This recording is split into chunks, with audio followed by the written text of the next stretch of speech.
అందరికీ praise the lord. ఈరోజు దేవుడు మనకి ఇచ్చినటువంటి వాక్య భాగము కీర్తనలు 111వ అధ్యాయము 3వ వచనము.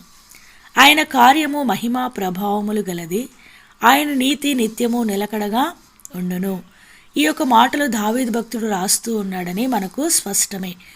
అయితే ఇక్కడ దావీదు భక్తుడు ఏం రాస్తూ ఉన్నాడంటే దేవుని యొక్క కార్యమును గురించి రాస్తూ ఉన్నాడనమాట. ఆ కార్యం ఎలాంటిది అంటే మహిమ గలది, ప్రభావం గలది అని దేవుని వాక్యంలో సెలవిస్తూ ఉన్నదనమాట. ఎందుకంటే దేవుని వాక్యంలో మనకు ఒక మాట రాయబడుతున్నదనమాట. మనుషుని గురించి కీర్తనలు 8వ అధ్యాయంలో మనకు ఒక మాట రాయబడింది కదా. దేవుని కంటే వానిని కొంచెము తక్కువ వానిగా చేసి ఉన్నావు, మహిమా ప్రభావములతో వానికి కిరీటమును ధరింపజేసి ఉన్నావు. అంటే మహిమా ప్రభావములతో కూడినటువంటి కిరీటము అనేది అక్కడ మనిషికి, ప్రతి మానవునికి దేవుడు ధరింపజేసినట్లుగా దేవుని వాక్యంలో రాయబడుతుంది. ఇంకా అక్కడ ఏం రాయబడిందంటే నీ చేతి పనుల మీద వానికి అధికారం ఇచ్చి ఉన్నావు. నిజంగా దేవుడు సమస్త సృష్టిని సృష్టించి ఆదాము ద్వారా ఆదాముకు సమస్త అధికారాన్ని ఇచ్చి, ఆదాము నుండి మనకు సమస్త మానవాళికి ఈ లోకాల్లో దేవుడు సృష్టించినటువంటి ప్రతి దాని మీద మనం రాజ్యం చేయటానికి అధికారం ఇచ్చినట్లుగా మనము చెప్పుకోవచ్చు అన్నమాట. అయితే ఇక్కడ మనం గమనిస్తే దేవుడు చేసినటువంటి ఆ యొక్క కార్యం ఏంటి అంటే గొప్పది, అది వర్ణించలేనటువంటి ఆ యొక్క కార్యం ఏంటిది అంటే సిలువలో ఆయన చేసినటువంటి గొప్ప కార్యం. సిలువలో ఆయన ఏం చేశాడు అంటే మన యొక్క ప్రతి పాపమును ఆయన మీద వేసుకున్నాడు. ఆయన మీద వేసుకొని తండ్రి చేత ఆయన విడవబడుతూ వచ్చాడనమాట. పాపమెరుగని ఆయన మన కోసము పాపముగా చేయబడుతూ వచ్చాడనమాట. అసలు ఆయన ఎందు ఏ దోషము లేదు. దేవుని వాక్యంలో ఒక మాట రాయబడుతున్నది కనుక, భూలోకంలో ఆయన సంచరిస్తున్నటువంటి దినాల్లో నా ఎందు పాపమున్నదని మీలో ఎవడు స్థాపించును అని సెలవిస్తూ వచ్చాడనమాట. ఎవడు రుజువు చేస్తాడు నాలో పాపం ఉన్నదని అంటే నేను పరిశుద్ధుణ్ణి, నేను ఏ పాపము చేయలేదు, నేను మీ వలె మానవుడిగా ఈ లోకంలో ఉన్నాను, సంచరించాను, కానీ ఏ పాపము నాలో లేదు అని సవాలు విసిరినటువంటి యేసుక్రీస్తు ప్రభువు మన కోసం ఏమైపోయాడు అంటే పాపముగా చేయబడుతూ వచ్చాడు. ఆయన పాపం చేసి పాపముగా చేయబడలేదు. సర్వ మానవాళి యొక్క పాపము ఆయన మీద మోపబడి ఉన్నటువంటి కారణం చేత ఆయన పాపముగా చేయబడుతూ వచ్చాడనమాట. దేవుని వాక్యం సెలవిస్తూ ఉన్నది కనుక నీతిమంతుడు లేడు, ఒక్కడును లేడు. ఇంకో మాట అదే అధ్యాయం రోమీలకు రాసిన పత్రికలో యొక్క మాటలు రాయబడుతూ ఉన్నాయన్నమాట. ఇంకా ఏం రాయబడుతూ ఉన్నదంటే ఏ భేదమును లేదు, అందరూ పాపం చేసి దేవుడు అనుగ్రహించి మహిమను పొందలేకపోవచ్చు ఉన్నారు. అంటే దేవుడు ఒక మహిమను అనుగ్రహించాలని కోరుతూ ఉన్నాడు. అయితే మానవుడు ఆ యొక్క మహిమను పొందలేకపోతూ ఉన్నాడు.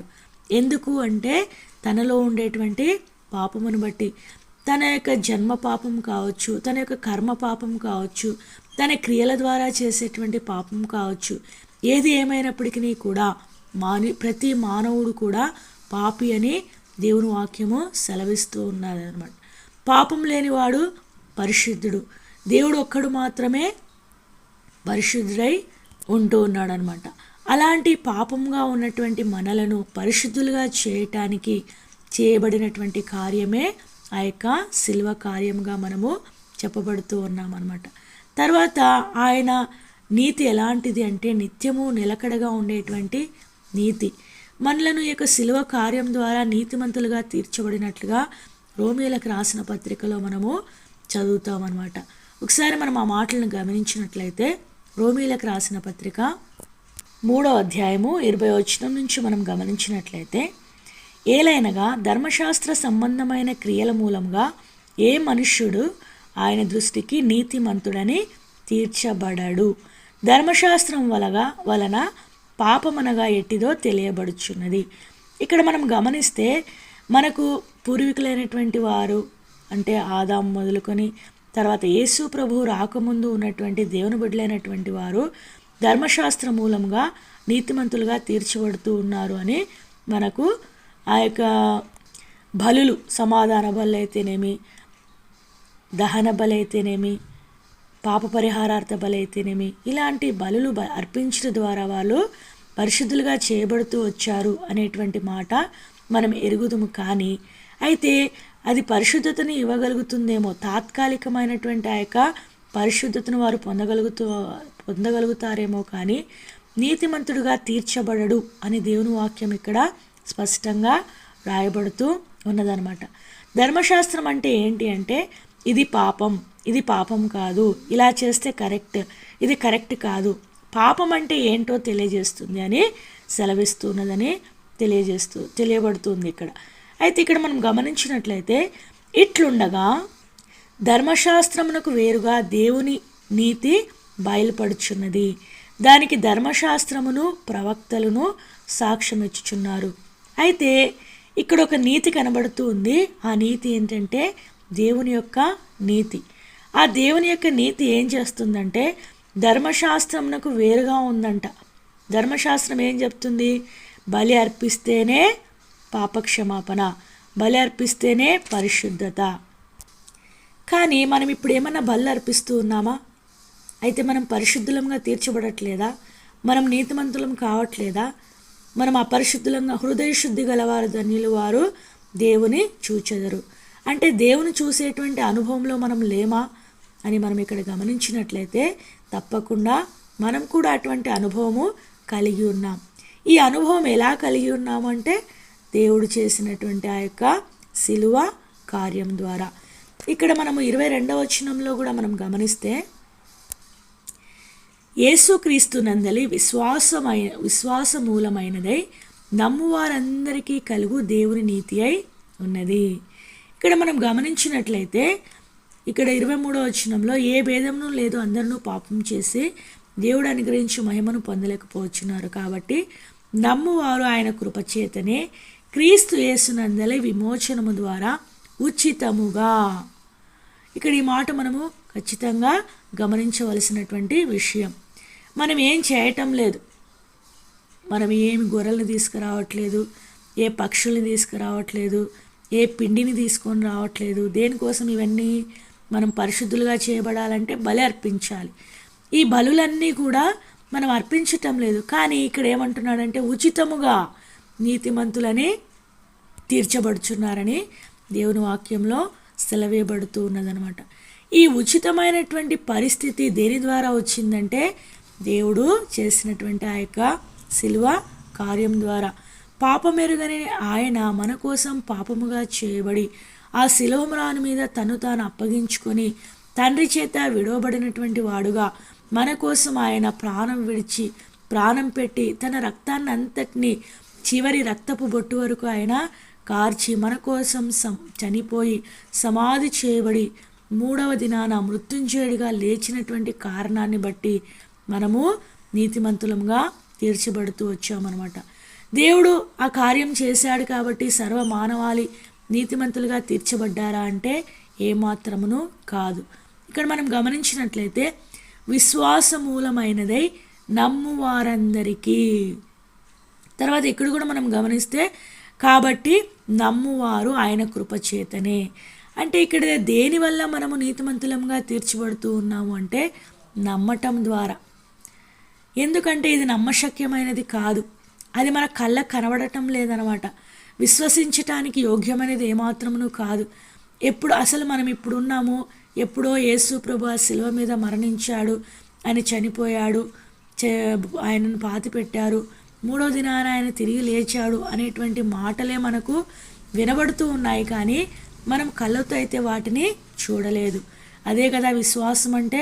విశ్వాసం అనగా నిరీక్షింపబడు వాటి యొక్క నిజ స్వరూపమును, అంటే లేనివి ఉన్నవనుటకు రుజువు అని మనకు హెబ్రీ రాసిన పత్రిక 11వ అధ్యాయము 1వ వచనంలో మనము ఆ యొక్క మాటను గమనించవచ్చు. విశ్వాసం అంటే ఏంటి? లేని వాటిని ఉన్నవిగా మనము రుజువు చేయటమే అన్నమాట.